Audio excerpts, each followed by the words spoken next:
Hello and welcome to our video. Now this is a video I was never going to publish.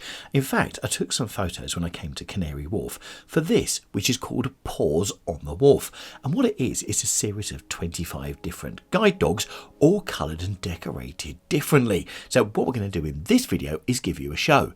But within the last week or so, I actually put a picture of one of these dogs onto our community post, and a number of you, including Leslie, Gary, Irma, Alfonso, and, well, some others as well, for the first time ever said, "You are going to bring us a video of these, aren't you?" So here we go. I had no choice. Here's a video by request, so I know you guys would like it.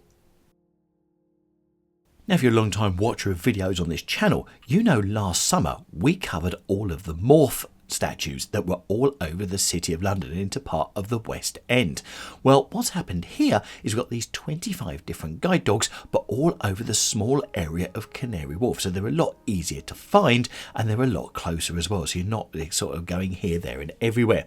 Now, also like the morph ones last year that they had, each one of those then goes off for auction. So as you can see here, there's 25 sculptures to be found. This is area 1, dog number 1. So it just makes it a lot easier to find. And then also what you've got here is you've got a bit about the artist, and the artist tells you why they've actually coloured them, or they put shapes on them, or they put, as you can see here, braille dots on them for the reason they have.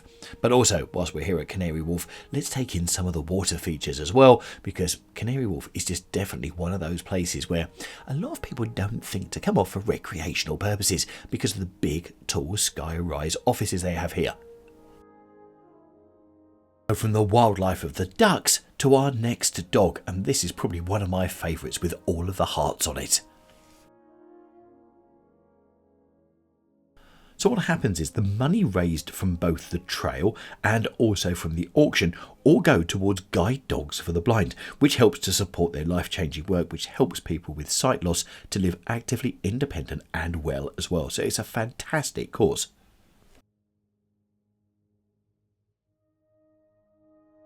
The whole idea of Paws on the Wharf is to help raise awareness around the challenges of living with sight loss, and also the critical work they do to support the adults, young people and children affected by vision impairment.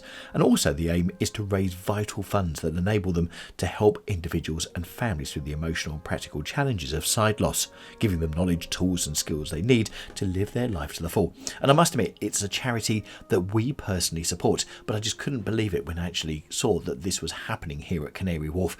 Hence I had to come and take some pictures, put that on, and the popularity was so much, hence this video. But it's only a selection of the dogs, okay? I didn't get to all 25 before everyone says, "Where are all of them?" Now, another great thing about the whole Paws on the Wharf was the fact that they wanted to make it really accessible and inclusive. And they also wanted to make it a trail, which is one of the most accessible outdoor art trails yet. And to do that, they had accessible websites. They also used what's called NaviLens technology to support people with sight loss experience to enjoy the trail. Also, guided sight and also sensory tours for people who prefer to support navigating the trail. Also the option to order trail information in large format or braille. Also making sure it was step free and also a manageable distance, which also was really good having it in Canary Wharf.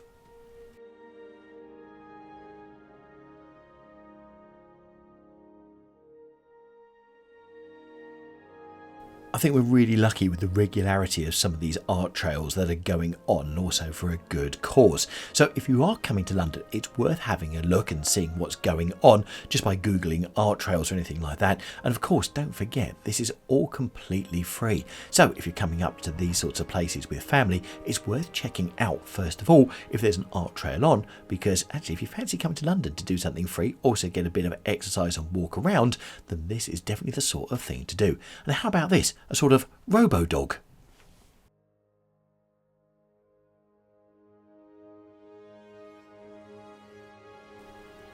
What I love as well is there were other adults going round trying to find them all as well. And as you can see with this little girl here who's coming running up to the dog, she was also doing the trail and absolutely loving it.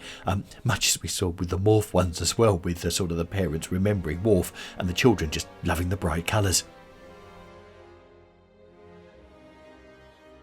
Now here in this part of Canary Wharf, which is the West India dock part near the Museum of the Docklands, I was really fortunate because I found 5 dogs all together.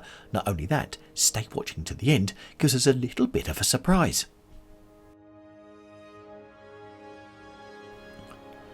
And I love the fact that each different artist has their own interpretation of what they think they want their dogs to look like.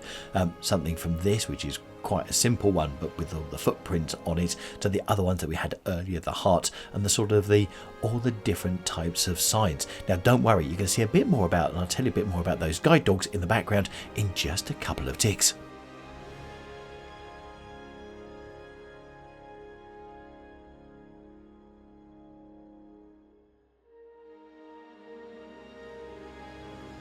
So not only did I find this selection of dogs, and I could have probably gone for a good walk all round, but whilst I was doing it, you're not going to believe it, but Guide Dogs for the Blind were bringing some of their dogs up, part of their training. So not only the dogs getting to walk around Canary Wharf, but also working together. And as you can see here, the poor lady on the left was being pulled to one side even as we spoke, but they all agreed to have a picture. So there you go, Guide Dogs for the Blind from the statues, but also here they are, the guide dogs actually in training for use as well, which is fantastic. Now, I mentioned the Morph Trail earlier, and if you missed that this summer, then I've put a link to our video on that up in the top right hand corner so you can see what we had in London.